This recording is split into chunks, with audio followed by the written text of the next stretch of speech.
On the places. Then we go live on Instagram. Do. Go live on the gram. We're live on the gram. And now go to Twitter and tell everybody we're live in all the places. Pull up a listener question. Now let me cough real quick before we start, and then we will start. Where's my mute button? Which one's? Nope, you didn't. See, good. All right, let's answer your listener questions. Happy birthday! We're 16. Yay! Now That's crazy. That is crazy. we can drive. Yes, we can. It curbs. That's right. We're 16. We're celebrating with Taco Bell tonight, baby. We're gonna get a Nachos Bel Grande and Enchilito. No, we don't have those anymore, but you dream. All right, let's answer questions. You have questions? Put them in the chat, please, por favor. Yo quiero Taco Bell. Yes, I do. Okay. What number are we at? 2455. Who'd have thought? Here we go. Okay, here we go. Yes, here we go. Welcome to episode 2455 of the Be Our Guest Walt Disney World Trip Planning Podcast. I'm your host, Mike Rallman from BeOurGuestPodcast.com and one of the senior agents over at the Magic for Less Travel. Happy Wednesday to you. Hope you're having a great week. Thanks so much for joining us for yet another listener question show here as we record on our 16th birthday. That's right. We've got that driver's permit. We're exchanging it here in the state of Missouri. You can trade that in now for an actual real driver's license. You can get out there and drive without your parents at this point. You can do whatever you want. And well, I don't think you can take a carload of kids. In Missouri, you can drive on your own at 16, but I think you're only allowed to have one other person that is not an adult in the car for a little while, even though somebody in this house has broken that rule more than once, I believe. So if the Missouri Highway Patrol is listening, I plead the fifth. But we are going to answer your listener questions today and have a great time celebrating 16 years of the BOGP. And joining me, we have the OG crew. It's the only way to do that. And because Scotty G is packing his bags to get down to Coronado Springs, first of all, we have Rikki. She's from the mouseforless.com. And she thought, you know what? We've been doing this so long. I had a blog. Then I said, nah, blogs are so dumb. I'm just going to let that thing I'm done with it. And then she said, we've been doing it so long. I'm bringing that sucker back. A DisneyWorldAfterAll.com. What's up, Rikki? Yes, it's back. And it's the spot for all the news that you want without the clickbait that you don't want. So that's the fun of my site again. Yeah, having a good time getting all the news updates and everything like that. And there's been a lot of stuff going on. I mean, for goodness sakes, Patrick Warburton came back and surprised people at Soarin'. What is going on? That's so crazy. So we talked about that on the live call-in show Sunday night. It'll repeat tomorrow on the feed. So if you missed that, that's pretty awesome. Welcome to Soarin'. I mean, how cool is that? All of a sudden, boom. And okay, here's the deal. Okay, here with Scott and I talked about this with our callers. I was totally loving this, right? Scott says totally staged. Those people were all cast members' relatives. It was all set up. I'm like, Scott, why are you taking this away from me?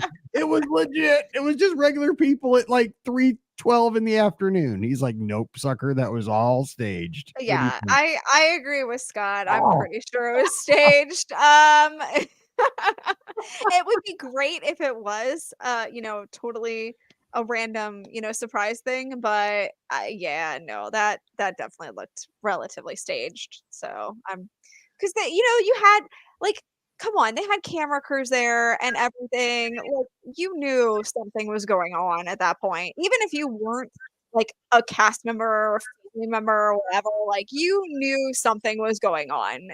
There's no way it was totally staged, but it's still cool. So I mean, Sometimes cameras follow me around, but it's usually Oh. it's my own iPhone. I'm taking. It's not your floating orb, Mike. It's okay. Shout out Henry. Yes. Back in the day from Beta Mouse. Yeah. Yes. Speaking of the old days. All right. And then Dr. Kai's like, yes, this show is awesome today.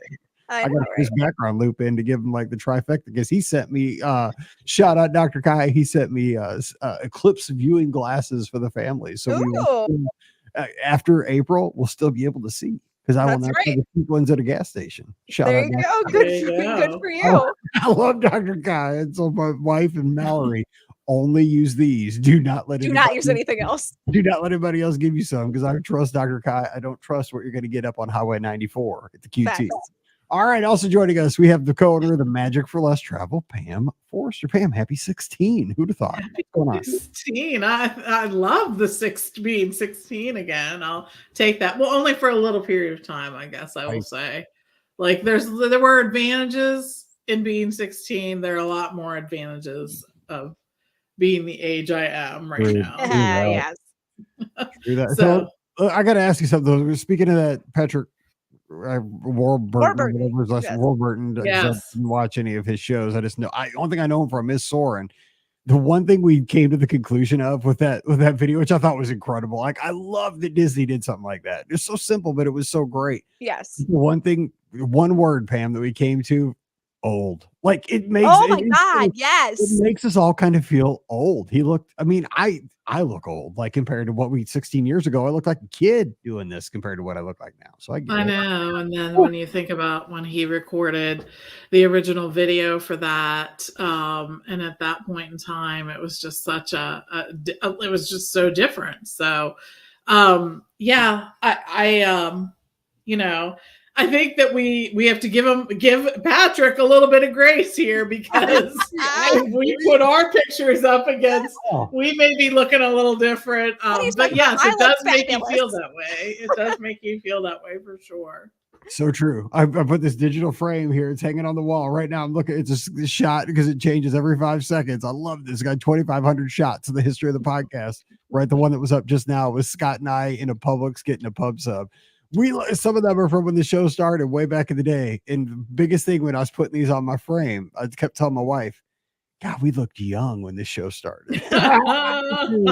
We don't look so young right now, but yeah, it's been it's awesome. I don't know what you're talking about. I look the exact same. It's fine. I don't, man. I used to have, didn't wear glasses. I didn't have all these wrinkles. I mean, everybody says I walk like a 90-year-old guy because all the running. I'm a mess. I get it. I'm tore up from the floor up. So anyway, thanks for being with us, and we're glad you're here. So let's get to the first question. Len is here, and he says, what are your opinions on using dining packages for Disneyland nighttime shows? I'm a little freaked out by being packed into crowds and thought this may be a way to avoid that a little. I'm definitely considering Blue Bayou Fantasmic dining package since we wanted to eat at Blue Bayou anyway. Pam, you are a fan of the Disneyland packages for the evening experience. Yeah, I truly wish that they had them for the fireworks, and there was a special viewing area for the fireworks. Like that would be awesome too. I would do them all. So I really enjoy the World of Color one. You actually get seats with that. You look online, they have really nice pictures of them, of the, what you get with that. It's like some cheese and cookies and fruit and all kinds of stuff. So check that one out. The Fantasmic one typically has one where you can eat either at a table service location or you can grab something from a quick service location like the Hungry Bear or something, and you'll be able to sit in that as well. If there's 2 showings of Fantasmic and you're going to see the late one, I typically don't do that one as often. But you always can. If you were going to eat there anyways, and this is a way for you to just take advantage of that, it's not a bad thing. Then the other thing that, I think is really important when considering this is that when you're trying to see the fireworks and Fantasmic, are you going to be able to do them both? Because there are times when you're like in one location thinking you're going to squeeze over to the other location. And I will say those walkways get really, really congested. So if you have separate nights to do each of them, then absolutely consider that. Otherwise, I think you need to just keep things loose and keep the schedule a little loose. But World of Color, we almost always do that just because I like having the seat, and I like where you sit for that. So let me ask you about a restaurant that I kind of found. Actually, Scott found it. We were out there for the half marathon in January. That was a sleeper hit for me. I think it was Cafe Orleans in New Orleans Square there, right Yep. by where they do Phantasmic. And Yes. a couple of reasons why I really liked it. One is that you could get a walk-up reservation, and it was a sit-down restaurant, right? So, and in New Orleans Square rocks. Because I mean, we don't have that at World. Like, I love that area. I know. I just love that area. So, but also you have to be like in the close proximity with the app, right? So you just walk by and it shows you the availability, and you just join the walk-up queue. And so it says, okay, so stay close and we'll let you know when your table's ready. So we got right in. But here's the thing. When we were out there, Blue Bayou was under refurbishment. So you couldn't get in Blue Bayou, which was a bummer because I love that place. But guess what we had? It was our last meal at Disneyland. We had Monte Cristos and hurricanes. Exactly. Oh, that's what I have at Blue Bayou. That's my go-to meal. And I got know. it right there. It was awesome. So yeah. I know. That's Yeah, don't it's discount true. that restaurant. I know. I agree. I think it. I think that people go to Blue Bayou, and the thing that you overwhelmingly hear to order is the Monte Cristo. Again and again, people will say, get that, get that. So the fact that it's available at Cafe Orleans, I think, is nice to see. Plus, you can get the mint julep and all those things that it's so famous for. I will say, I was more of a fan of that restaurant when it had the old menu. They used to have crepes.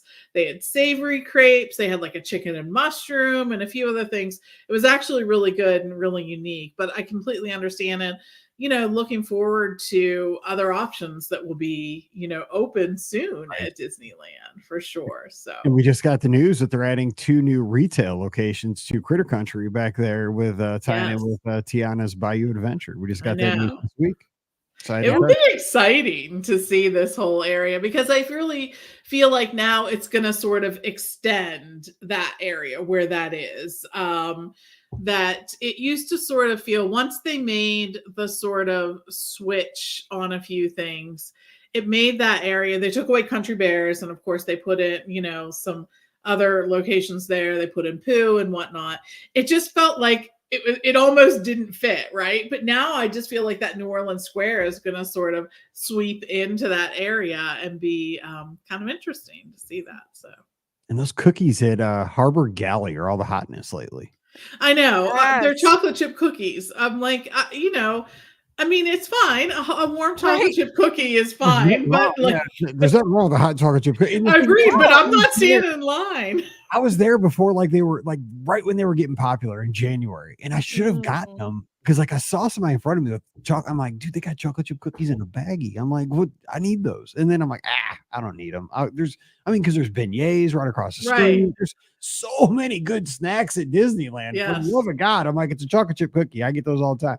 But now, like, I've seen these lines. I'm like, they must have. I know. Again, I feel like this is something I could just say, like, this is something that I can do at home just as well as what's going to Yes, and I do at home just as well. But okay, Yes. Yeah. We buy like that thing of chocolate chip cookie dough. Sometimes it's like in the refrigerator, and then I make it into balls and then put a bag of it in the refrigerator. So if we just want like 4 cookies, I can take that, pop it on, and do it. And of course, we eat them immediately, warm. right? Yeah, Yes, exactly. Because that's the correct way to eat them. And underbaked. Gotta have them a little underbaked so that they're just gooey and I know. So I like chocolate chip cookies. I'm not waiting 45 minutes for never. No, when I can make them and have them at home in 10 minutes. Yes. No, the worst problem is Mallory, when she has a friend over, she gets that like at Target, they buy the cookie dough where you just break and bake, right? Yeah. And she leaves it in the fridge. So like in the middle of the night, I just rip off a piece and just eat it raw. Because I mean, Yeah, it says stay feet raw, so I just forget the whole bacon stuff. Why even mess with that? I just eat a cookie. I don't even cook it. yeah, all cookie dough is available to eat raw in my house. No one has ever gotten sick from it. So don't write an email me and tell me that it's your friend or your cousin or whatever. I get it. Some people do. We live dangerously here. So whatever. All right, William's got a question. Hey, BOGP crew, I need some help. My family, it's his wife, 9-year-old son, 5-year-old girl, and I are heading back to Walt Disney World April 1st through the 9th. They're doing a split stay at the Polynesian. They have a water view for the first 4 nights, club level theme park view for the second 4 nights. So they're doing it right. Our last trip, June of 2023, the crowds weren't too bad. We tried to get up and get out for 9 a.m. park openings, but despite my efforts, we generally didn't get out of the room till 9:30 to 10. Our plan to deal with the crowds was to get up early and get to the parks for early entry for the first few days when the crowds are heavier, and stay out later as spring break crowds taper down towards the end of our trip. I got the family to commit to the strategy earlier today and felt good putting the finishing touches on our plan when, lo and behold, Disney goes and extends the hours. With early entry now starting at 7:30 a.m. some days at the Magic Kingdom, that hour feels like a huge difference. I'm doubting whether we can get going that early, but I'm also struggling to find an alternative. I think we just need to get up at a time that works, accept that crowds will be heavy, and do what we can to maximize our time. Will Captain Cook's and other resort quick service restaurants open earlier to accommodate earlier park hours? As if there's not enough to do at 7 a.m., do we need to rope drop breakfast too? We're on a meal plan, so a table service breakfast in the park won't be an option. What's your favorite quick service breakfast in the parks? Bonus points for egg and nut allergy friendly options. On the plus side, Animal Kingdom is staying open until 8 p.m. some nights, so it'll be our first trip as a family. We'll go see Pandora at night. Thanks for all your help. Bill is in Del Mar, New York. All right, so here's the thing. I mean, I hate to give him bad news. Yeah. I mean, over spring break, if there is any possible way, maybe half of the days, if you can rally the troops to get out early. I mean, you're on the monorail. If you can get there for rope drop, you are going to see such a return of investment by being there early at the Magic Kingdom. I think you'll win your family over if you do it once.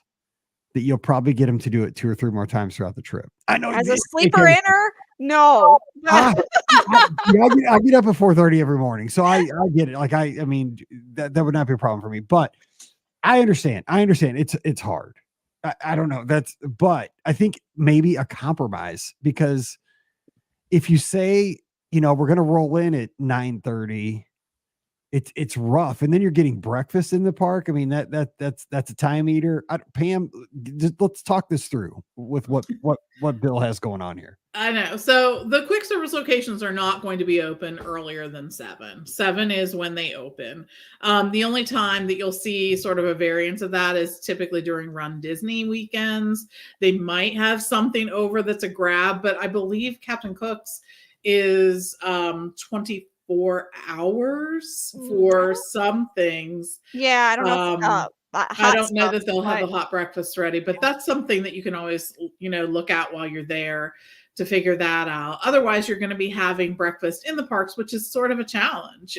There's only a few locations. Thankfully, Magic Kingdom is one of those parks that has more than one location open for breakfast, but there's a lot of the other parks, there really aren't a lot of different choices, especially if you're looking for a hot breakfast. You're really looking at Starbucks, and as much as I enjoy Starbucks, the lines in the morning are typically not what we're going to do. No, it's just not happening. So I think the compromise here is to not feel like you have to do it at every park. It's absolutely going to be most effective at the Magic Kingdom.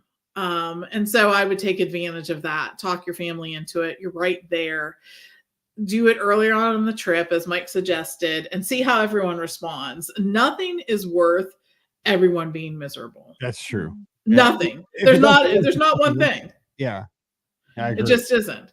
If I had to have my family happy and just, getting along versus missing the big attraction at each of the theme parks. I would miss the big attraction any day and Same. keep my family happy, because at the end of the day, it's not really about what you have checked off. It is about the time that you all have spent together. And I try to tell everyone that. And I know everybody wants to feel like, they're getting their money's worth and whatnot, but it's a long day, especially when they've extended the hours. I don't want to be in the parks from opening to close. And I don't think anyone else really does either. There's a lot of crabbiness that you see goes on there when the parks are open that long. So give everyone a little break, find a plan that you all can work with, and then go from there. But like Mike suggested, I think trying it once at the Magic Kingdom for that 7:30 early entry, see how it goes for you. And then you got to sort of take the pulse of everyone, see how they're doing with all that at other times. So William's saying to stay in the chat here, saying to stay out late, right? Sleep in, stay out late, because you're going to have extended hours on the back end too. But here's the thing. They're 9 and 5, the kids. And I just think 9 and 5-year-olds are going to tucker out. I don't think that if they were like teenagers, that'd be the strategy, right? Stay out late every night. But I just think, especially a 5-year-old, even a 9-year-old, they're not going to be one that can rally late, especially on a trip that's over a week long. Right. You could get them up early a few times, and not every time, what I'm saying? Maybe every other day, and sleep in every other day, because you're at the Polynesian. I mean, enjoy the resort. That's why you're there. Right. I agree. So I agree. I would be absolutely, looking at that resort pool and a lounge chair. Oh my gosh, yes. Oh my gosh, yeah, 100%. Yeah, And I would probably be at the quiet pool, embracing some quiet, whatever that is. Oh, and also you can look at Sleepy Hollow for a quick breakfast. And also there's like those carts in Frontierland if you want to grab like a protein kind of sandwich, the one that's kind of across from where Country Bears was. It's not open, but they have some options, because I'm a big person that says you got to have some kind of protein in the morning. Like, as much as I love the big cinnamon roll at Gaston's, and I get it all the time with the Coke Zero, dude, an hour later, I loved it when I was eating it, but I'm like, I need something. I need protein. I mean, so get protein and or a nap. Yeah, or that. And Catherine in the chat says, my daughter also has egg and peanut allergies. The best thing for egg and peanut allergies is to see where you want to eat and speak with a cast member about the allergies you have. Unfortunately, you can't mobile order for multiple allergies on the app. So we appreciate that firsthand knowledge. All right. So let's see. We have another question about from Facebook over here from Kristen. Says we're looking at the fireworks dessert parties at the Magic Kingdom. So the fireworks are really popular today. Do you have any opinions on which is best, pre-post and the seated option? So Pam, you do these. So what do you think? I'm the one that does all the parties. I do, because I'm cheap. I just like I see him from like I say for Candlelight Processional. The Holy Spirit moves me from the American Adventure sign. You know what I'm saying? Like it gets me. I don't have to do the VIP seating. God speaks to me from back, back in the cheap seats. Great. I think my motivator for this is that Steve would rather not watch whatever than so I like lure him with the dessert party. And actually I like the seating area for this so much that I don't really like most of the desserts, not because they're not good, just I'm not a dessert person. So I rarely eat many of the desserts. I'm just happy to have the seating location.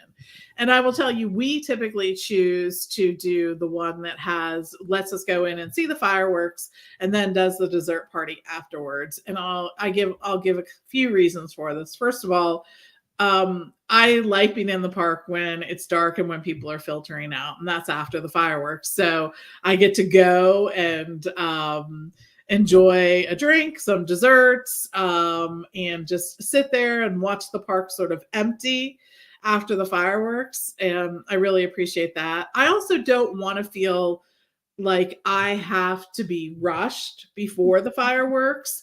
So I like doing the one afterwards. We rarely do the one with the seating because I want to be sort of in that big open space.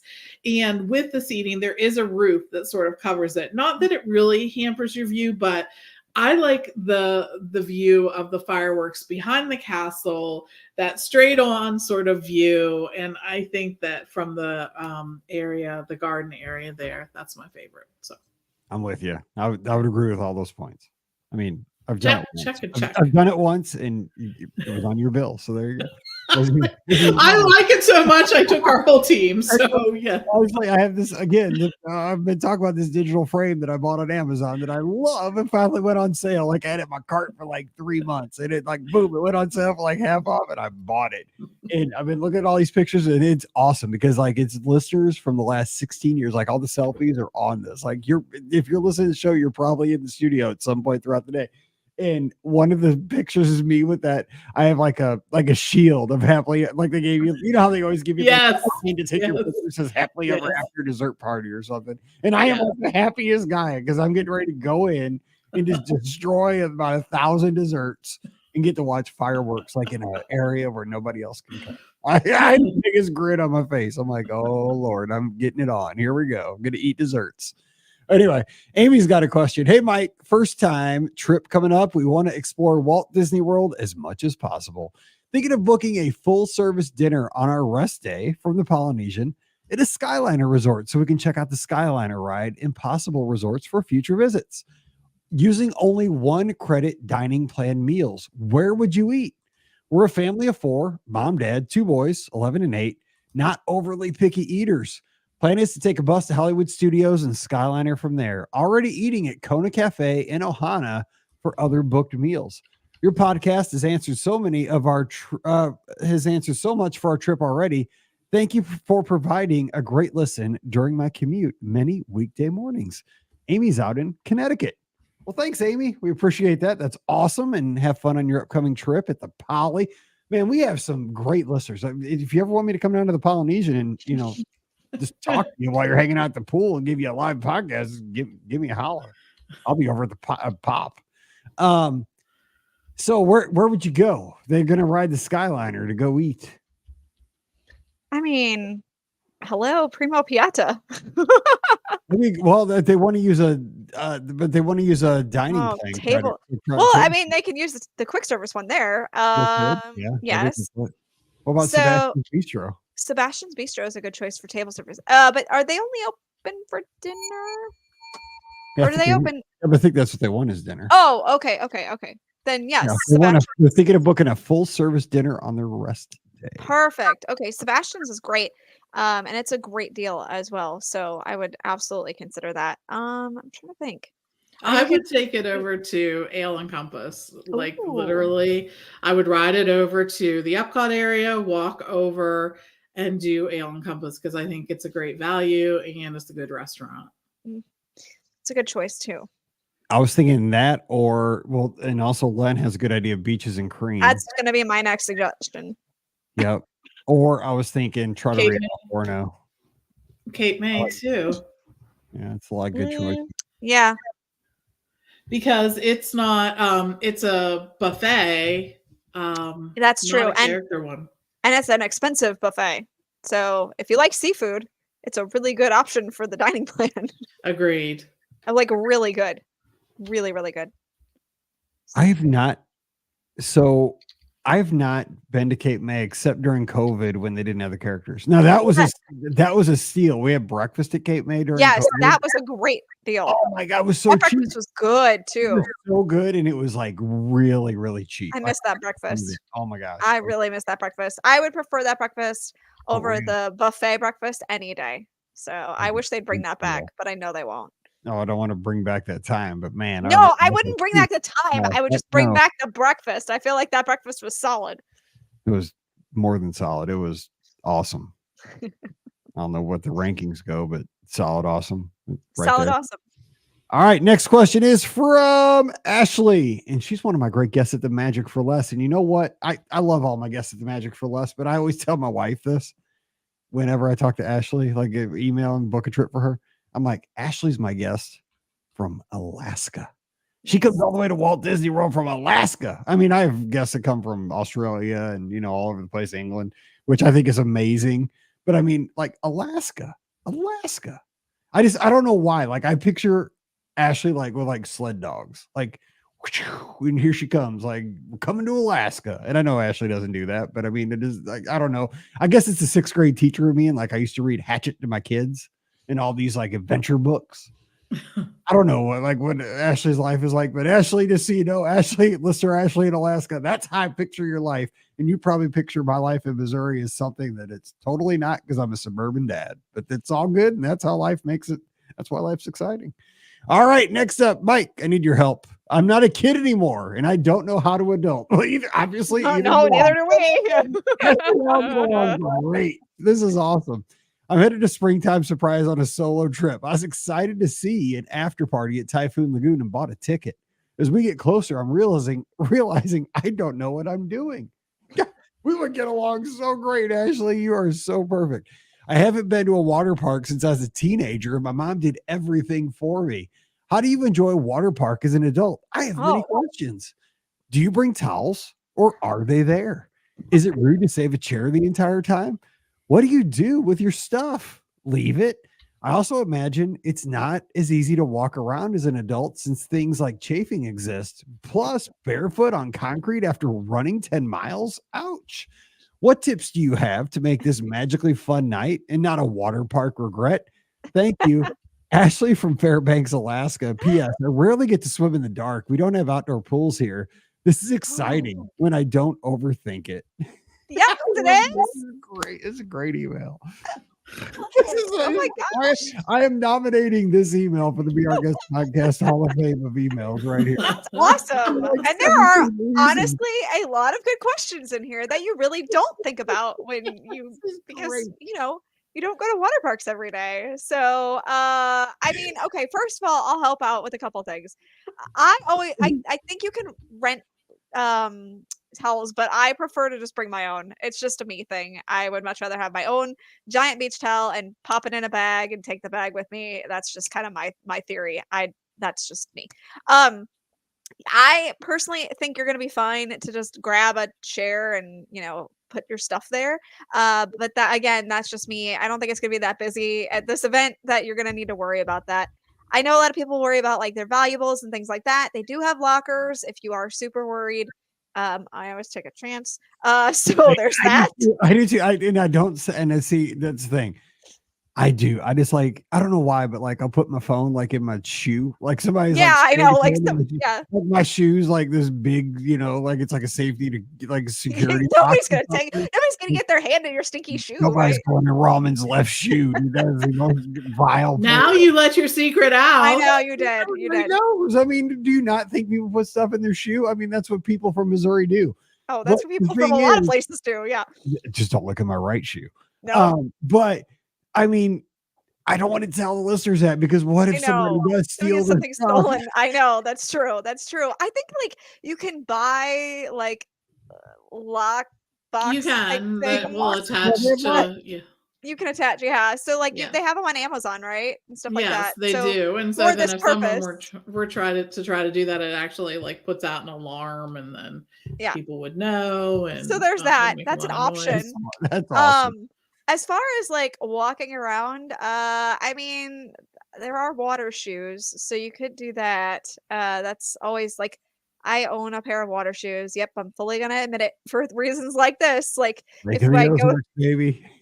If I do not. I will tell you, I have never worn water shoes. Really? Oh my gosh. My whole life. Nope, I will do it for this purpose and this purpose only. Also for the purpose of like around here we have the lake or the river, and we'll go tubing on the river occasionally, and I'm not putting my feet anywhere in that river. So like I'm not slipping on a rock. So I have water shoes for that purpose and that purpose. So I mean that's an option for you.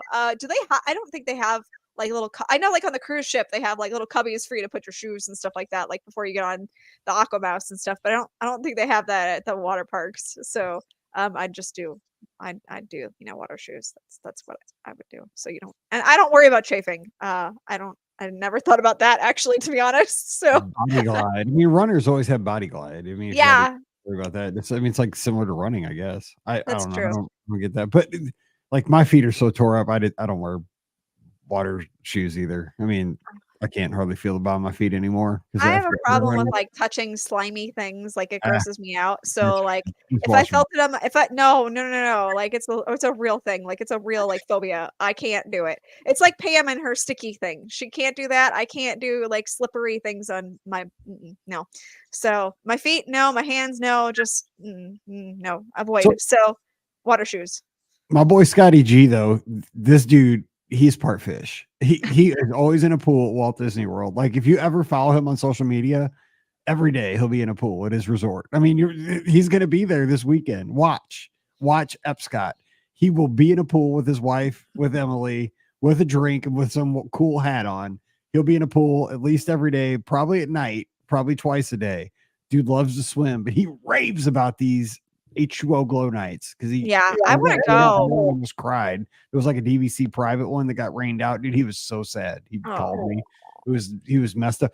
Pam, have you gone to one of these things? Because I have not had the opportunity to do one of these night events at the water parks. So when they started it, they actually had a media event that they invited us down for, and we got to see. So they're really kind of cool because they have a lot of glowy things, like from food to straws to things to sort of like plus up the water parks. Which, by the way, the water parks are really great to begin with. I think it's just sort of it's away from really the true hustle and bustle of the theme parks, and a way to just do some fun water stuff. I agree with Scott. We love to swim. I would do it anywhere, anytime. I do miss the snorkel reef. That used to be, that was so cold, right? I forgot about the shark reef or whatever that was called. Yes. Yeah, we did that back in the day. Mm-hmm. Woo! I know it is cold, but it was really kind of a cool thing. But yeah, I like it. And again, I think that swimming at night is one of those things that's just kind of better. Like it just has like an air of mystique to it, right? Doing the lazy river at night, the wave pools. I think those are awesome. So yeah, I could bob out there in the wave pool for hours. I truly could. Like treading water is like my superpower along with some few other things, but I think I can do it for forever. Steve's always like, oh my gosh, you're still treading water. Yes, I am. Treading water and swimming. So anyways, it's a fun time. But I think that it's a cool thing to get to do. I'm glad to see that Disney is continues to offer these. So have fun, Ashley, and let us know how it goes. And you can save, especially for that event, just throw your stuff on a chair. Nobody's gonna care. There's tons of chairs at the water parks for Disney. It's not like a cruise. Now on a cruise line, that's an issue. Like people get up in arms, like about saving chairs on cruise lines. Yes. Like Royal's got a whole new like policy. Like I've read about it. Like, dude, they go around and put a sticker and like there's a timestamp and they will. Wow. If, like at 8:32, if like you got stuff on there, they'll make you walk the plank and like they'll just drop you right into the ocean. They will not come back and get you. It's for real. No, just kidding. They won't, but they'll throw your sneakers in. Just saying. Pam, that's true, right? It's 100% true, and I wish that all cruise lines would do it. It is like you put your stuff on a chair that is like whoop right off the side of the boat. Right. Yes, it's gone into the ocean. But no, I would love if Disney Cruise Line would do this. They put a little sticker if it has been more than 30 minutes or 45 minutes and no one has been there.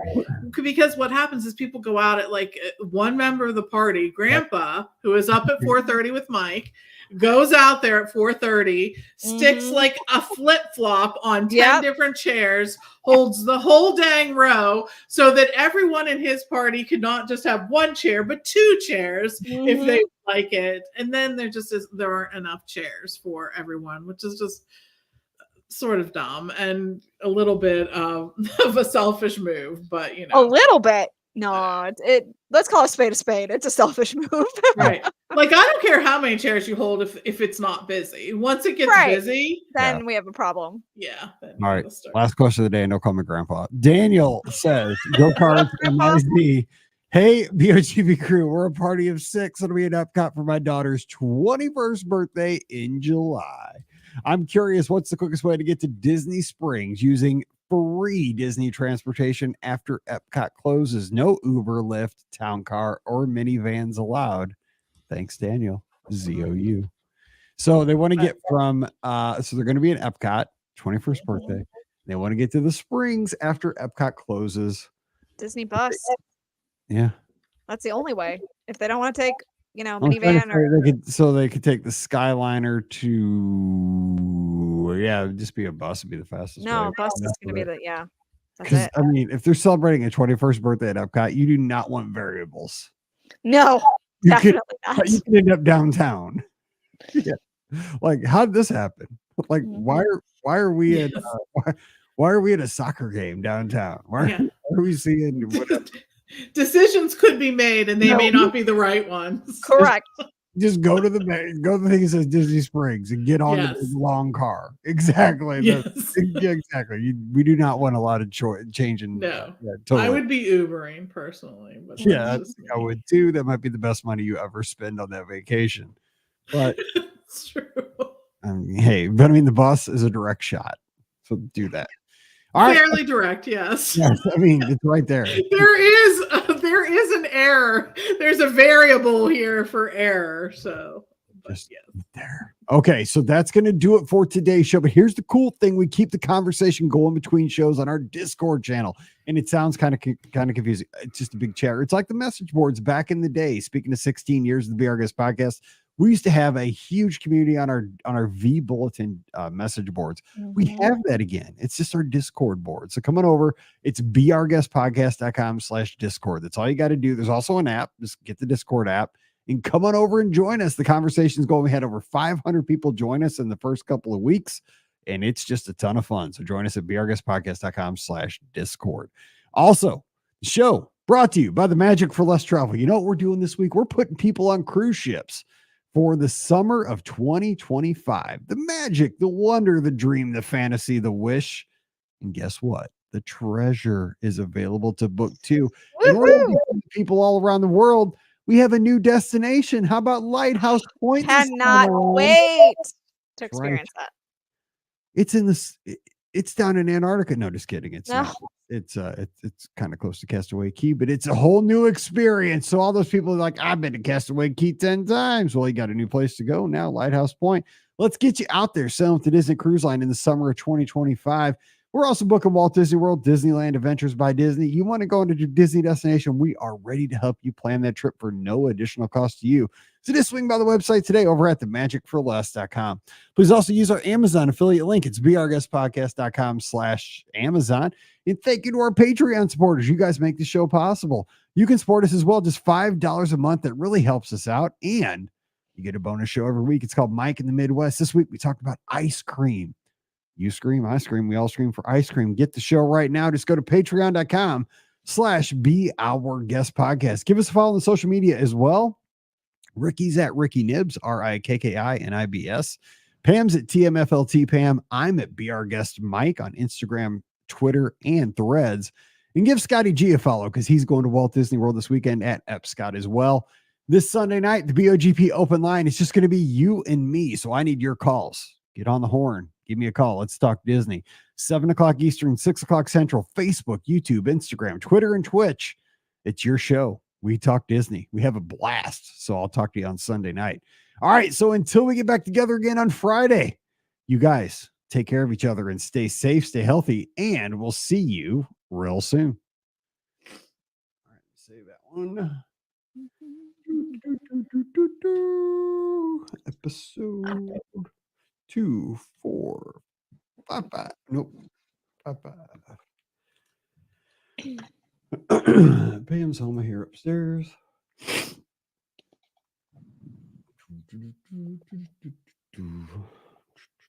So for the Friday show, somebody suggested tips for getting to your Disney trip. Oh. Okay. You do that? Just like like what do you mean? Like I'm lost. Like booking your flights, driving tips, what to bring, what to pack. We've done it before, but I mean, lots changed, like Ubering, Mirrors Connect, stuff like that. Okay. Let me hang on. I'm gonna swap out real quick. I'll be right back. No, wait. No, don't. Guess we're waiting. Yeah, now you have to. You can hear my typing, which sounds angry, but it's not angry.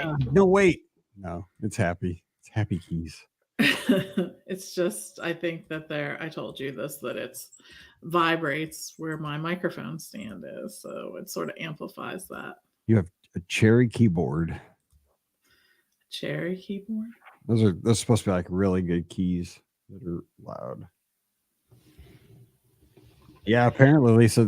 So does Royal. They just have a new like thing where they actually do timestamp your chair. Yep.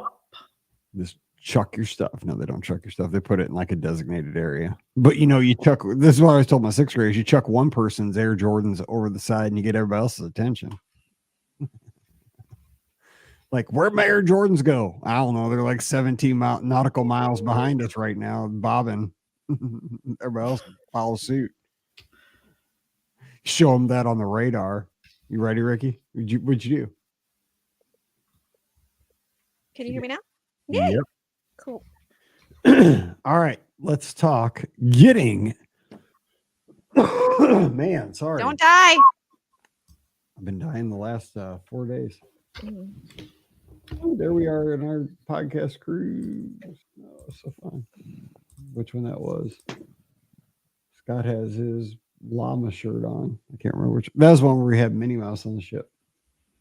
Oh, that was fun. That was on the Fantasy, I think. Yeah, that was a good one. Okay, so this is 2, 4, 5, 8. No, 5, 7. Here we go. We'll call this "Getting There Is Half the Fun." It is half the fun. It is. Not really, but it is kind of.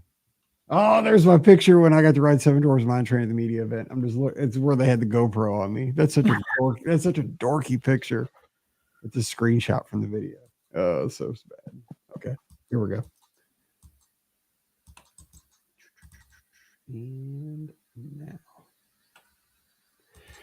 Welcome to episode 2457 of the Be Our Guest Walt Disney World Trip Planning Podcast. I'm your host, Mike Rallman from BeOurGuestPodcast.com and one of the senior agents over at the Magic for Less Travel. Happy Friday to you. Hope you're ready for a great weekend here in March and that the weather has turned nice for you this first full weekend of spring here in the Northern Hemisphere. And just that you're doing well and that you're being restful and that you're getting to spend some time with friends and family. And baseball is almost here. I'm excited for that. Of course, this weekend, lots of college basketball. I know you're glued to your brackets. Hopefully they're not busted already. We've already had, a couple of games there, a couple of days worth of games, and this weekend will be packed with that. So may your team have a long run in the tournament. My Missouri Tigers didn't even get a sniff of the tournament this year because they could not win one game in the SEC. So kind of not stressful for me. But shout out to Paige's team, the UIC Flames. They're in the WNIT. So hopefully they have a nice run this spring in their tournament. So proud of my daughter's team up in Chicago. So go Flames. All right. So joining us today, we're going to have a good time. We're going to talk about getting there. Getting there is half the fun on your Disney vacation, right? That's what we're going to talk about today. Joining me from the mouseforless.com and a DisneyWorldAfterAll.com on this lovely Friday, we have Rikki. Rikki, what's going on? Happy Friday. Happy Friday. Ready for a great spring weekend. We actually started doing some work outside this past weekend to get ready for the spring weather. So here's the tip. Brian came up with this, and I'm really impressed by it. So we have patio furniture out on our deck, and the couch cushions may not have gone in the house over the winter, so they got a little filthy. So it was his genius idea to take it to the manual car wash, and we washed them there, and let me tell you, they're like new again. So there's your genius tip for the day. If you have very, very filthy outdoor couch cushions, outdoor car wash would be a really good idea. So there you go. That is a good tip. It is. Ours sat on top of my riding lawnmower all winter in the garage, but yeah, that's a good tip. Yeah, well, it's, we've been through a lot. Obviously having an infant, you True, I don't typically remember think that. about bringing the couch cushions inside. So, yeah, that was not our best moment. And we do have a power washer, which we could have just used that, Yeah, but unfortunately, it's broken. You those are know, true. as always happens when you buy a power washer, it breaks immediately. So, yeah, that's fun. But yeah, outdoor car wash, the best $10 I've ever spent. I gotta say, you're an adult when you're because we have a power washer as well. Like when that becomes one of your most fun toys in the house, like that's when you know you're an adult. Because you got to be careful with your toes, though, man. I Oh seriously God, a yeah. couple years ago thought I chopped off my big toe with that thing when I had it on the tightest little Oh beam. yeah. Dude, I hit my big toe and I was scared to look down because I thought it was going to Oh my disconnect from the God. rest of my body. I seriously thought I chopped that sucker right off because it hurt Yikes. so bad. I was like, I know I just chopped my toe off because I was jerking around with that thing, messing with Mallory, and Uh-oh. zoop, right over my toe. I was like, I just chopped my toe off with the power washer. I did something, and I'm gonna have and like my first reaction wasn't that I'm gonna have to go the rest of my life without a big toe, and like it's gonna really stink for running. Like as much as I like, I probably just ended my career, and I'm probably gonna fall for the rest of my life, like all the time, because I'm not gonna have balance. I wasn't even thinking about that. I'm thinking about how am I going to go on social media and explain that I just chopped my big toe off with a power washer? Like, what kind of an idiot am I? Hey, it You know, happens. I'm going to be like the lead story on Fox 2 News tonight. Like, Cottleville man messing around with his 15-year-old daughter in the front yard on a first nice spring day of the spring, chops his big toe off with power washer. Idiot. It happens. I mean, I probably would have died of blood loss too. I don't know. It was Yeah, there's also that. it was a harrowing like 2 minutes before I looked down to see, oh, whew, God loves me. My toe's still attached to my body. All is good. Anyway, Pam Forrester, that was my little antidote for the day. Spring story. What's going on? Code of the Magic North Did you Travel. want that story? That's the question. Yes, I want that visual. I want that All right. visual. That's good. So I have one as well, since we were actually in our shed, cleaning out our shed, for the spring, like getting stuff ready and whatnot. Now, I just want you to know that at one point during the clean out, we both looked at each other and we said, the shed is too small, which, by the way, we have a 3-car garage. We have a full basement. We have a shed, and it's not just a small shed. We had it built. Some Amish person, built it. We had it delivered, like the whole thing. Why do we need all this stuff? There are snow blowers and pressure washers You and never know. That's the whole lawn mowers. No, exactly. Yeah, when has Steve cut the grass He does himself? not. That's what I'm saying. Exactly. Yes. It's not. There are weed whackers. There are blowers, not just a regular blower, the full-on backpack. Yeah, dude. Got it. Oh, yeah. This, like, if he would point it at you, he would put you down. There are tools, gardening supplies, so much. There are outside heaters in addition to the fireplace and fire pit that we have in the backyard. Outside heaters. The cushions do not get stored in the shed. We actually store them in the garage, where there's one of those racks, that come from the ceiling, blah, blah, blah. What did Scar say? Be prepared. I mean, right? Took it to heart. Clearly. Yes, I know the whole thing. So, anyways, yes, I don't know how the shed has gotten to be so small. Our second and a half or whatever year into the house, but here we are at this point. I said we're not doing anything else. Like, this is what we have. Things either have to go or choices need to be made. Something needs to happen here. So. That's what we'll see. Well, I mean, we're in the spring cleaning set, Yes, exactly. I know. And that always feels like that, doesn't it? When you're doing spring cleaning, you're like, how do I simultaneously have all this stuff and want to get rid of all this stuff? I don't want to get rid of things. Like I ordered this cool like Mizzou shirt because Instagram gets me all the time, right? The Instagram ads. I need to get off Instagram because in what it is, it's that shirt that all the basketball teams are wearing. Like it has your team name and it says energy. So like you'll see them this weekend on the benches. Like Mizzou didn't even qualify for the tournament. They won 0 SEC games, but they made the shirt because if they wore it in the SEC tournament to lose their one game and get bounced. It says Mizzou energy, but I like the shirt because I'm a Mizzou fan. So I bought it. And so came in the mail, but of course Pam saw the package before I could intercept it, before she saw it coming in. She's like, one shirt in, one shirt out. That's the rule for our closet. I'm like, but I don't want to give up a shirt. Like I don't want to I'm do with it you. now.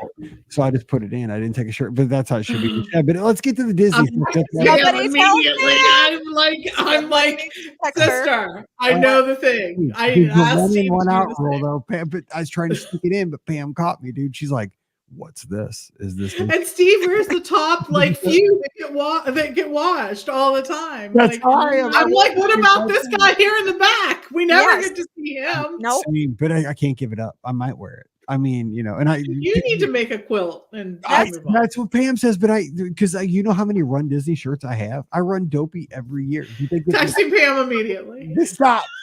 She's like, because she made one of those shirts, one of those like blankets for Paige out of all of her soccer uniforms. I'm like, but I don't want my shirts cut up. Like, she's like, you never wear like your 5K But shirt, then you have something that you can like use, and I it's a good know. memory. but it's chopped up. Like it It's all right. hurts. I don't It want my still shirt to hurt. exists. I know. I don't know, but then it cuts the sleeves. I might wear them. I don't know. Anyway, let's get to today's topic. You're hurting my feeling. Like I'm stressing right now. I'm getting hives. You're giving me hives. Okay, so here's the deal. Today, it's a suggestion from Catherine over on our Discord, brguspodcast.com/Discord, where we talk all the time about the shows in between. You can tell us, shut up about the lawn service stuff in between shows. Just let us know. We love talking to you. But she wanted to talk about the mechanics of getting to the destination. So when you're going to Walt Disney World, it's changed a lot over the past 5-10 years. She's going on a trip, but she hasn't gone for a while. Back on her last trip, she took Magical Express. Flying was a lot different, 10 years ago. It was, it wasn't such a stressful deal. So I thought today we just take some packing tips because we've done this before, but Magical Express doesn't exist anymore. Ride shares are a lot different today. Tips, dynamics have changed. Rikki has a kid now, and I don't have little kids anymore. So let's talk about, and to be honest, I'll be dead straight. I love the going to the airport. I do. I know some people hate that stuff, but I love like the whole fly-in, going to the airport. I even booked when I went to Disneyland. One time I booked a layover in Vegas just because I wanted to see the airport. Like I wanted to do the one-armed bandit for a couple hours and then just go on. Like, I mean, I'll be honest. Like I did that on purpose. So let's talk about, getting there is half the fun. So Pam, so let's talk about packing because you are the kind of the packing queen of all. She is. I am. I just and throw junk in a suitcase. So give us. I am. And I want to say too, Mike, that I feel you. Like up until the point in time where I leave, I'm usually stressed because there's last minute things to wrap up.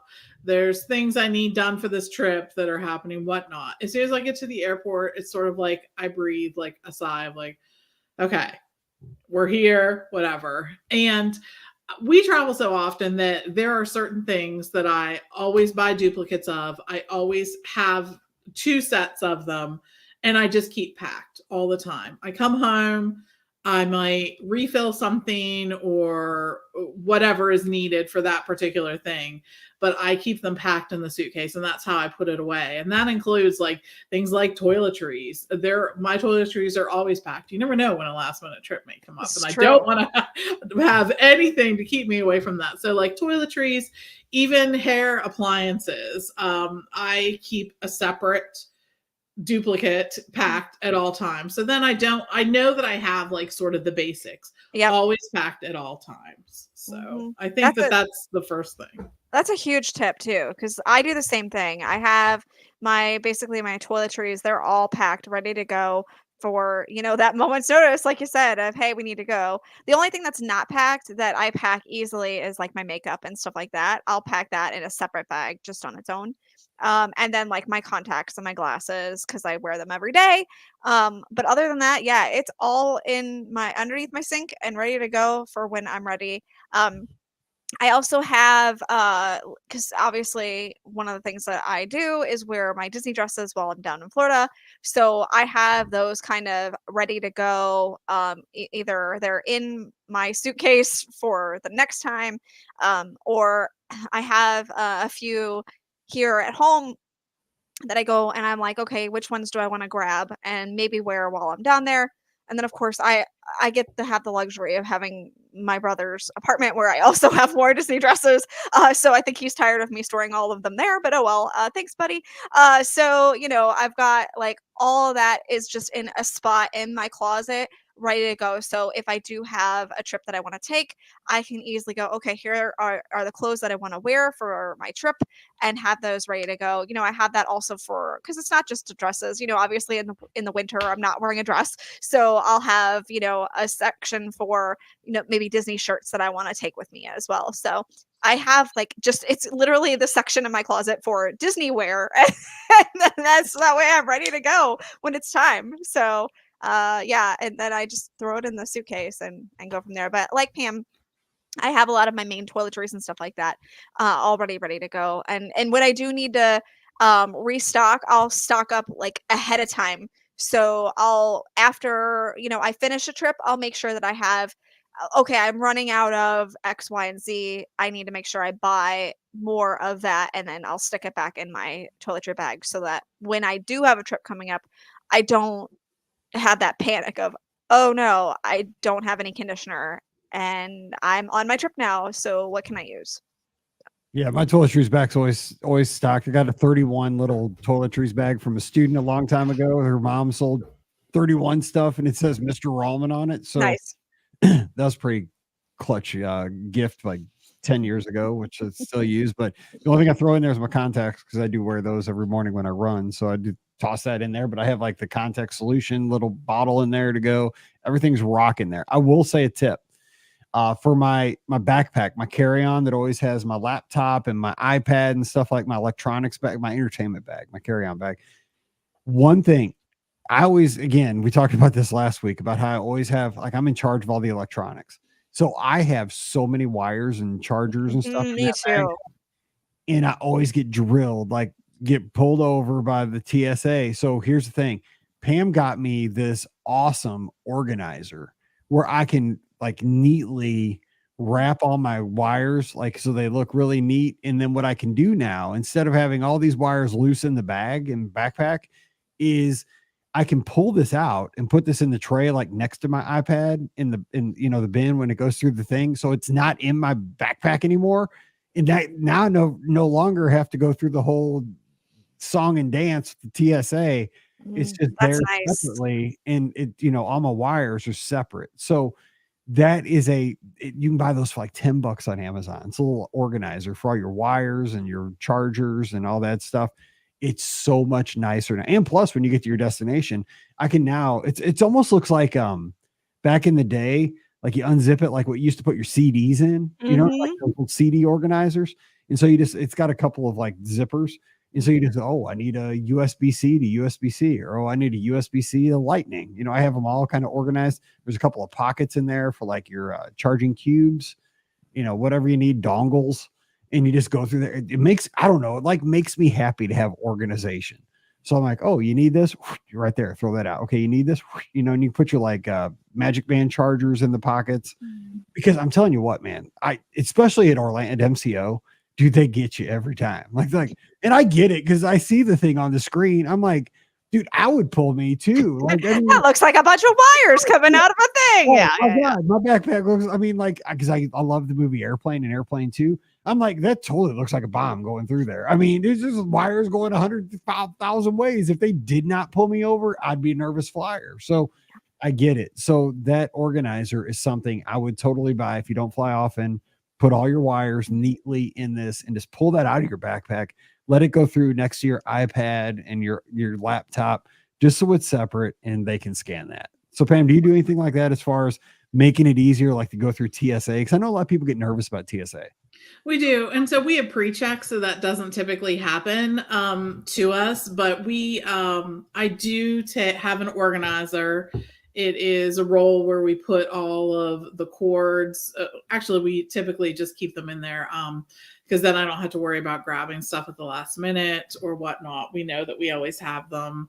The USB or USC, whatever they are, that block with the multi things there is the thing that I've mentioned that we take and use all the time because It's like a USB station, so that you can do all of that. And then I don't have to worry about whether I'm on a cruise where you're not allowed to bring a strip, or wherever I am, that's going to be there. And it has, let's say 10 different slots where we can put things. So we use that all the time. And we are very neat packers. I've mentioned that I use packing cubes. And I use packing cubes in small bags to keep things together all the time. And that just helps keep everything organized. It makes your bag organized. And then if you have to find something at the last minute, you can do it, because there's nothing worse than fumbling for something or freaking yourself out. Do I have this? Do I not? Because you need to know if you don't have that. If you forgot something, you need to, you don't want to buy extras unless you have to, because they're going to be expensive when you're traveling. So all of that stuff, we definitely do. Packing cubes, I know I've talked a lot about these, but you can find them on Amazon. They aren't that expensive. Each member of my family has their own color that we pack into. We have a family color for things like all of our swimsuits or whatnot. That's smart. Because then all of that is together. And I think one of the keys to packing, no matter whether you're driving or flying or whatnot, no matter where you're going, is to, first of all, check the weather before you go, but pack in layers. There are a few things I've learned, especially when traveling to Florida. There have been times where it's looked completely sunny, and I haven't brought an umbrella or a rain jacket or something, which I regretted. There are times when I thought the weather was going to be warm and I didn't have any cold weather stuff. And there are times when I thought the weather was going to be cold and I didn't have enough warm weather stuff. You can't predict. And if you have layers, then you're always going to be happy. Always overpack too. Yeah, I make sure I have the big thing is the rain gear, obviously. Again, I always have that packed and ready to go. So and it lives in my park bag, actually, to be honest. So I make sure that I have because I hate ponchos. But I do have a rain jacket that I bought at Disney. So I'll wear that, and then I also make sure that I have an umbrella. Because again, you can use that umbrella whether it's raining or when it's super sunny and you're just walking around. Yes, I am one of those people that you'll see carrying an umbrella in the heat of the day because I'm blocking the sun. So that's a huge thing as well. Actually, when we went to Universal a couple weeks ago and we were standing outside, Brian legit busted out the umbrella because we were standing there with Lucy, and he's like, I just want to make sure she's okay. So totally good for a baby. yeah, exactly. So we did that, and that's huge. And like you said, Pam, you never know. The rain is usually the thing that just surprises you, because even when even when I was there and we were in Epcot and it looked like the weather was going to be fine, and then all of a sudden just Florida, and it just started downpouring and didn't have the umbrella because I was like, oh, we're only in Epcot for a couple hours. Yeah, big mistake. So you absolutely never know when you're going to need the rain gear, or like you said, the cold gear or whatever. It just can surprise you sometimes. So you definitely want to make sure you're watching the weather, and even not watching the weather and just have it anyway. Okay, so a couple of things too. One thing that I've learned, cheap Mike here, right? I always fly Southwest, 2 free bags, also no change fees, so I can play around with my flights. I used to always, you get your free drink, like your free Coke Zero on your flight down, and your bag of peanuts or whatever, your little Chex Mix or whatever. So I like that. And so, but here's the thing. I will fight to stay awake, like on a 6:00 in the morning flight, just so I can make sure I don't miss my soda, right? In my little bag of snack. But what I've learned is, because I'll take that super early flight, like the 5:30 flight, like a lot of times to get down there early. I just bite the bullet nowadays, and I'll buy a bottle of soda at the airport for $4 and just be like, you know what? I'm just going to fall asleep, because I'd rather sleep for the 2 hours on the plane on the way down and have my soda right there when I want it. And if I miss it, I miss it. And they always will still toss you the snack. Like even if you're sleeping, like they'll leave you the snack. And if you ask for it, they'll give it to you. But it's not worth it. This is just Mike in the Midwest here. Like they will, it's not worth it for that little shot of Coke Zero to miss a 2-hour nap. That's the economics of Mike flying. Get right? it. Yeah. Debbie, True. do you guys so do you No, I guys stay away. do you guys get Starbucks at your airport? to Oh, take- yeah. No, do? no, not if I'm flying in the morning. I don't. Really? No, I get on the plane and I go to sleep. Oh. And then I get it when I get off the plane. There are a few things that I always take on a plane. One of them is I always buy a drink. I always buy a water when we get through, a huge water, and have it there. I always take my some kind of Contigo or whatever flask I'm going to be using, and I put ice in it before we go through security, even because you can put ice in. Take Ice ice, is yeah. acceptable. As long as it's solid. Yep. Yes, exactly. So I do that. I always take a blanket because one time, Yep. a long time ago, I was freezing and I was just like, I am never not going to have a blanket again. Mhm. So I always took that. If I'm flying in the morning or late at night, I always have an eye mask just because sometimes you're sitting across someone who like keeps their window open the whole time and like the sun is hitting you in the eye and whatever. I know, right? The whole time you're like, Mike, just close that window. I know, right? So, in the morning, I expect everyone to have their windows down. I'm just saying, this is just common I'm getting the courtesy. perfect sunrise shot. I always take headphones because you can't always count on everyone for doing the right thing. And I swear that is one of the few times I lose my religion. Like I feel like physical hatred towards people who do not put the headphones on when they're watching something or playing something or whatnot. That's just rude. Don't do it. So I don't want to tempt myself. I take my own. I know, right? You don't hear me like this very often, but I swear there have been times where I could be like, are you kidding me with this right now? Especially if it's some kid playing a game behind you and you hear it like over and over again. Oh, yeah. So anyways, I bring my headphones so that I don't have to hear that. Yeah, we don't want to see you on social media. No, we don't want Pam. Agreed. This talk alone is enough to be like someone's gonna write like Pam Forrester from the Be Our Guest podcast admits to whatever. So, anyways. Oh my gosh. I always bring snacks, even if it's a flight where I think I'm not going to be hungry because your flight might get delayed. True. You may be sitting on the runway for an extended period of time, and some peanut M&Ms keep everyone happy. This is true.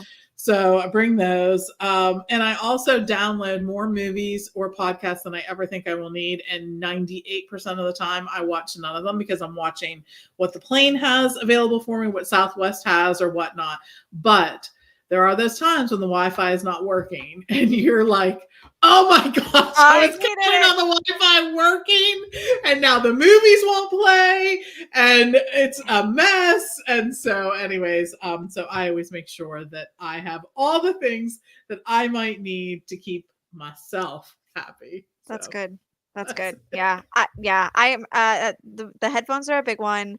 I have a blanket with me. I have a little pillow that I bought. It's not a neck pillow. It's an actual pillow. And it was it was on clearance at Target one time. And it's a, like outdoor patio couch pillow, like a little one. And so I have those so I can like sleep, on the plane. I always bring a magazine because like you said, Pam, inevitably the one time when I don't have a magazine or something is the time when the Wi-Fi is out. So, I always make sure I have some sort of magazine or book to read. And I make sure I have music downloaded onto my phone as well. So that way I can at least listen to something if something happens like that. But I should bring snacks. I don't, and I should bring water, and I don't, and I feel like I'm terrible at that. And I should be better, especially now with Lucy. I should definitely be better, and I probably will be. But we haven't traveled. We'll only take one time. Exactly, we haven't traveled much with her yet. On a plane, only the one time. So we'll get there. And at that time, all I needed was formula, so we're good. But I'm, now that she's eating actual food now, I'm probably gonna need to make sure I have snacks. Remember, it's not about you. It's about the other 196. Yes, exactly. Plane. Exactly. We'll appreciate you. Yes. Trust me. Mhm. Lisa's got a great question because that is a good very question. pertinent for Disney fans. Yes. How do you pack your ears? Because I've had this question come up for me because when you run marathon, you get a pack, you A get a pair of pair of ears. ears as you complete the marathon every year. And these are ears that you have earned. You have gotten blisters. You've been in pain for 26.2 miles. And I have them all right here behind me in the studio, and I want to keep them in pristine condition. I do not pack my ears. I'm a dork and I wear them on the plane. Of course you do. I do, because I am not letting them get crushed. But I have actually, somebody told me that you can actually fold them up neatly, and like if you lay something on top of them in your suitcase, like in your, your Mhm. bag, like they will be fine.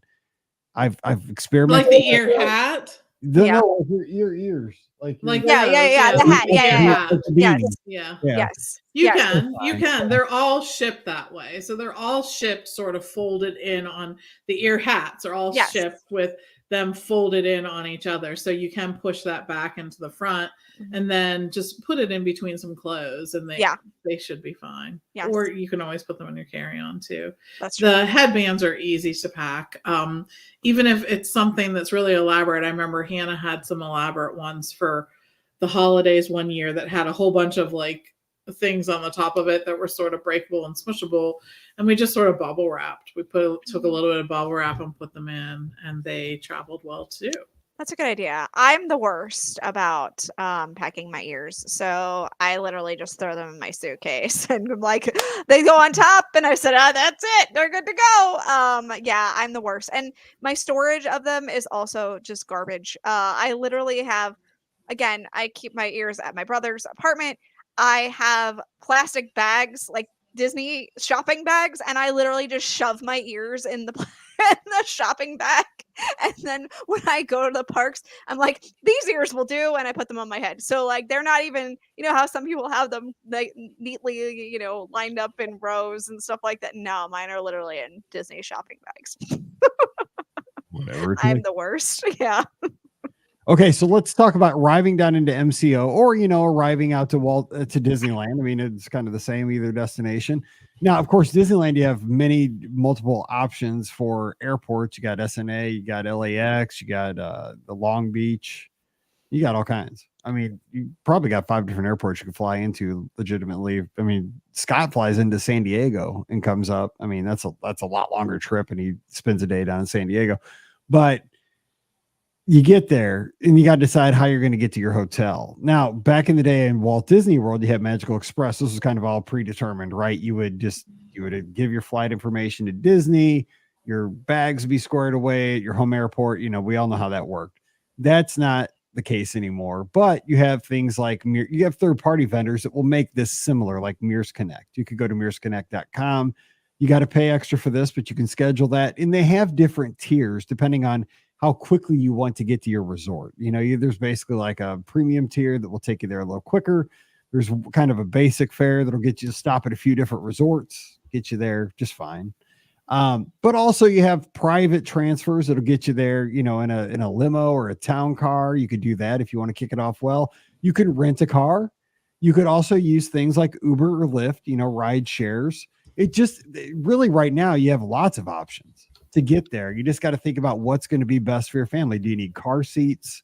You just got to think about what's best for you. Now, Pam, I know you're a rental car family, right? You guys rent a car at the airport? Yeah, most of the time we do. And it's just, again, another thing that really keeps Steve happy. And the fact that I would not call us your typical Walt Disney World visitor, because we tend to bounce around to a lot of places. We may have a resort change. Well, 9 times out of 10, we have a resort change, at least one during our time. Another thing that we do is we tend to eat at restaurants at other resorts, and that is not impossible using Disney transportation. It just makes it a little easier when you have a rental car.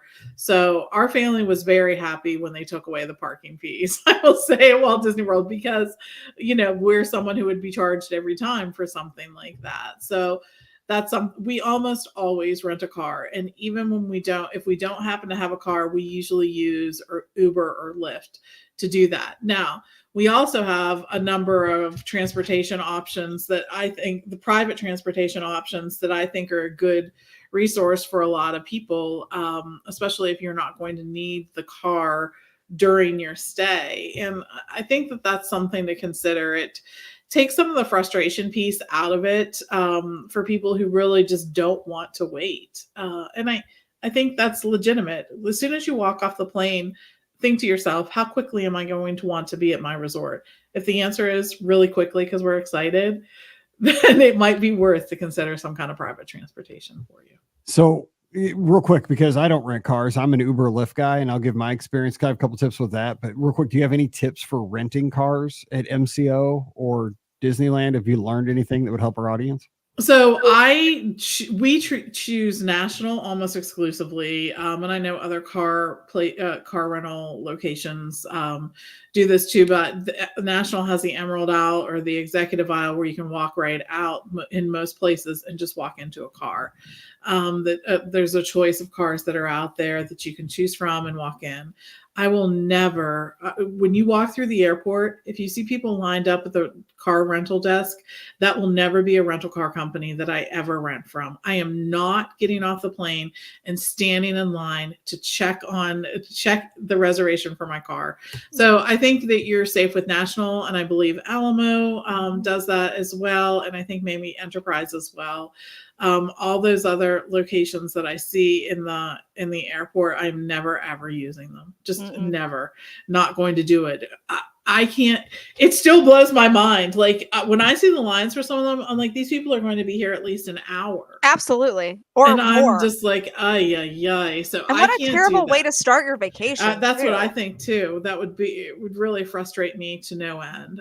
So as long as you're part of the check, there are certain rental car loyalty programs, and it's worth being a member of them, and also that it doesn't cost anything. Plus, I think building up some loyalty with one, if you're going to travel often, is always a good thing. You might as well get rewarded for it eventually through some way. It may not be a huge loyalty incentive, but having some kind of loyalty to someone, I think, is worth it. So I'll be honest, I travel solo a lot of times for races and for, things we go down for occasionally. And, I go with my family too. And since Magical Express has gone away, I've used Uber and Lyft, and 100% success, no problems at all. And I use it once I get the property, I use it to get around, and it's totally fine as long as you're comfortable with that. The rates typically now again, it's going to depend on season, it's going to depend on demand, because that's how Uber and Lyft work. It's based on demand, but I typically pay about $40 to $45 to get from MCO to property with Uber or Lyft. So it's not bad. And then you tip on top of that. So, and you get there, I can grab my bags right there at the carousels, walk right outside, boom, and there's a car waiting for me within 5 minutes. And you jump in the car and you're over to your hotel in 20-25 minutes. It's super quick. It's efficient. The only thing is it doesn't work well for families with infants like mine. It's just not. It's not a really great option for that. The car seat. Car seats. You can, but if you need more than one, you can't, and you can't always trust the quality of the car seats. So that's the thing that is more challenging for families. And the other thing that we found is when we use Uber or Lyft, we always use whatever the higher tier is. You get a better quality of vehicle most of the time. Yeah, we do. And just it's always worth it for us in that space. So that's I've never had a problem, but again, I'm by myself, so I don't care. You are, so that's you do. That's the only caveat is if you are traveling with a smaller child. And we've done the rental car before, and yes, you can rent a car seat from them. I agree with Pam. You don't always know the safety requirements that are behind that, but at least I feel with a rental car a little bit better, with a car seat from them. I'm hoping that they're checking something of safety in that regard. But with a Uber or a Lyft, you have no idea. So I would feel a little better with a rental car company in that regard, just for that reason. And I've done it before, so that's the only little caveat I'll say with that. I will say too, I think it was Uber one time and Lyft one time, when I was both times out of Disneyland, that I was getting a nonstop flight home to St. Louis, and I had a 6 a.m. flight out of LAX, which meant I still used the Magical Express formula, right? Because especially out in LA, I'm always worried about the Yeah. traffic getting to the airport. And I know it's not gonna be as bad super early in the morning, but I'm the guy that's always there like I'm that meme, right? That the guy that's there like super early. So I was like, okay, man, I'm so worried that somebody's gonna pick my order up at like 3 a.m. You know what I'm saying? Like, who's gonna be around? So there is an option on the app to like pre-schedule your Uber and your Yeah. Lyft ride. And I was like, I wonder if that works. It worked beautifully both times on good. both trips out in LA. And both times, like at 3 a.m., one time at the Disneyland Hotel, this past time out at the Grand Legacy, which is a good neighbor hotel right outside Disneyland. I mean, my ride is just waiting right there. I mean, right at the pre-assigned time, like, just let's go. So if you ever need to use that, I've had 100% success rate to pre-schedule your ride, because I know a lot of times we're scheduling for weird times to be picked up, super early in the morning. And so, again, your mileage may vary, but I've had 100% success, and it works great to catch those early morning flights. That's great. So any other tips for getting from your hotel to the airport and back and stuff like that? And I think just like you said, at Disneyland, you're going to need to anticipate travel time, because traffic is beyond belief if you're not used to it out there. It boggles my mind every time I go out there. I'm like, can you imagine driving like 15 miles and having it take like an hour and a half? I mean, Right? you know what I mean? I don't know. These folks deal with it in a way I never could. Same. I will say a lot of times, especially in like the peak travel time of the day, you probably want to make sure you get to the Orlando airport early as well. I've seen too many horror stories of people saying, "Oh, I got to the airport and the line for TSA is like ridiculous." And it happens way more often than it should for an airport, I feel like, of that, size, and also like, how many people go through that airport. It floors me that their TSA is not that great. So you definitely want to make sure that you get to the airport, I mean, at least 2 hours. And I've had times when I've been there at the 2-hour mark and still worried that I was going to make my flight because I was in TSA. So, 2 to 2.5 hours at minimum, I would say, for the Orlando airport. Just because you never know how bad it's going to be backed up. But you should use, Unless you have TSA pre-check. Not even that. You can reserve a reservation too. Ooh, they do that, don't they? I forgot about that. Yeah. Ooh, that part's nice. So then I think the Orlando airport just has so many people through it on a day that it's hard to anticipate. There's not a downtime like there maybe are at many people's home, but you can make a reservation at MCO if you don't have clear or pre-check. That's a great tip, because I did not know that you could do that. That's fantastic. You can. And I will say, I mean, here's the thing. Again, this is just me, but Magical Express had the 3-hour rule, right? That they would pick you up 3 hours before your flight. And they had that rule for a reason. It was to be conservative, to make sure nobody missed their flight. They didn't want anybody to miss their flight. They were anticipating there could be some traffic challenges between Walt Disney World and the airport. They were also anticipating there could be backups with TSA getting you through. They were making sure that everybody, for the most part, made their flight with that 3-hour buffer. Now, does everybody want to maximize their last day at Walt Disney World and get in that last ride or go get that last? Absolutely. And may you spend an extra 30 minutes that you consider wasted time hanging out at the airport. Absolutely. Probably. But the thing is, I like to say, is that it's just not worth the stress, because if like, I just don't want to have that anxiety of that I'm pushing. Some people like that. Some people live on the edge like that. You know what I'm saying? Like, and I used to be that person. But again, I don't want to be. I'd rather be there, just be through TSA and just chill at the gate, just get a Coke Zero and grab a snack and just mess with my phone or something. And if the line isn't like ridiculously long, there is the Disney store that's right there at the mall. You can go. I mean, I've definitely gone in that shop and just, wasted time, looked for more souvenirs that I did or didn't need, whatever. So there is definitely a couple of Disney stores at the actual, airport that you can always, waste some time in, which you still get you're still in the Disney bubble in that regard, in the sense of like, you get to be in a Disney shop still. So That's good news. I mean, because at the airports, like if you're going to a Disney destination, if you're at LAX or even Long Beach, like it's a small little airport, but I mean, there's a couple good restaurants, places to eat, you can entertain yourself for the extra hour. absolutely. I mean, there's For something sure. you're not like sitting there with, and I mean, it's 2024 people.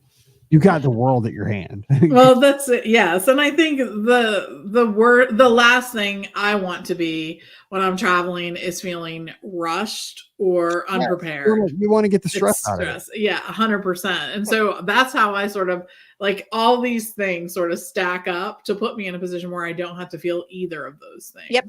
At any time. I can only control what I can control. And so I make a point to control as much as I can control. What I can control. Yeah. Yep. That's the way I think you take away the stress. Yes, agreed. All right. Well, that's going to be our show for today. And here's the good thing. Again, come over again. Thanks to Catherine over on our Discord for the idea for today's show. We're going to consider the continue the tips over there right on the Discord channel. So come on over to beourguestpodcast.com/Discord and give your travel tips, because I know we've just kind of hit the iceberg on these, and you can kind of give because everybody's got their ways they travel, and it'll help all of us. It's for the good of the cause here.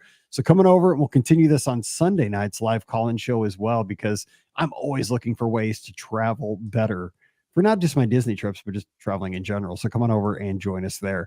Don't forget, our show is brought to you by the Magic for Less Travel. We'd love to help you plan your next Disney adventure. Remember, 2025 Disney cruises are now available to everybody. Everybody can book those.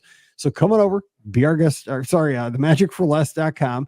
Check out all the itineraries. There's some new ones. There's some great ones. The Magic is sailing out of Port Canaveral, where it's doing double dip cruises, but not just 2 times the Castaway Key. It's going to Castaway Key and Lighthouse Point, and a sea day with a 5-night itinerary. That one's a pretty sweet itinerary. Yeah.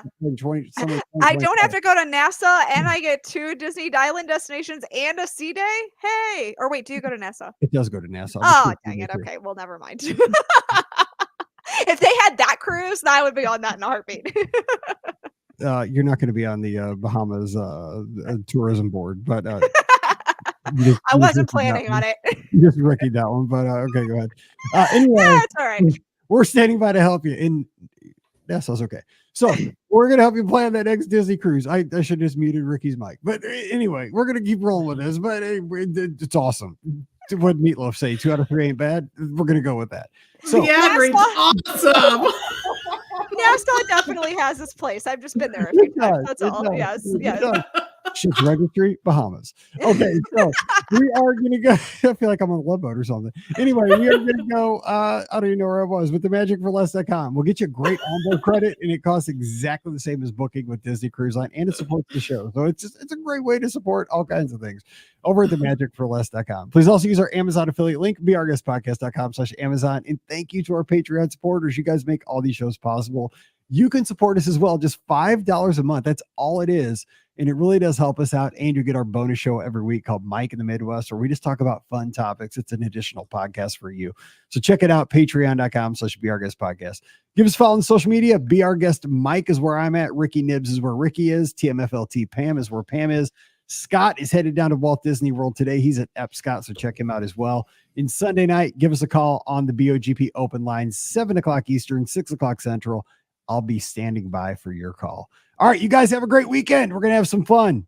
I don't know what I'm doing, but I'm sure it'll be fun. So until we get back together again on Sunday night, you guys stay safe, stay healthy, and we'll see you real soon. Not gonna lie, I stayed on the ship in Nassau the last time I was there. Yeah. So, I mean, you get an extra basically ship day. I love that for me. They do the brunch often on that. Yeah, they do. Yes, they do, because they know people don't want to get off the ship. Some do, first timers.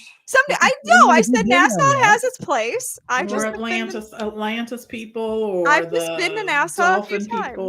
Yeah, there's a dolphin excursion. Yeah. If you want to go gamble over on Paradise Island. Yeah, that's right. That's right. So, I stay all home. right. All right. Well, you guys have a great week. All right. We'll see right. you next Hey, week. guys. Okay. Bye. Whoa, hang on. Whoa. In like 2 weeks, I think it's the first Monday of April. Mallory has her cheerleading banquet that night, so I'm going to have to do it on a Tuesday that week. I won't be there that week anyway. Okay. April 1st week, that week. I think. Yeah. Bam. Tuesday. Yeah, Brian, I don't know if he'll be able to pick up Lucy because it's month end. So I know for sure he wouldn't have been able to do it on the 1st, and the 2nd, I doubt it. So it might just have to be you and Scott because I can't guarantee. That's all. I mean, it's a possibility. I just won't know until like the day of for sure. So Okay, well, just let me know. just because I don't know how month end will be going for him. So All right, just let me know. because Okay. he's the director of finance now, so he's like the big boss in charge now. So he's actually got to be there. Yep. Okay. Well, just All right. because Mallory's got her end of year. Yeah. It's gonna be the first. The Tuesday makes it better. Like I have a better shot at it. I just don't know 100%. One of them's a Tuesday. I think it's the first or the second week. I'm not sure. But Okay. I have to go to that because that's like her big. It's a big. Yeah. big board. All right. All right. Cool. She's the booster lady. Okay. Okay. I'll All see right. you. Talk to you. Bye. Bye.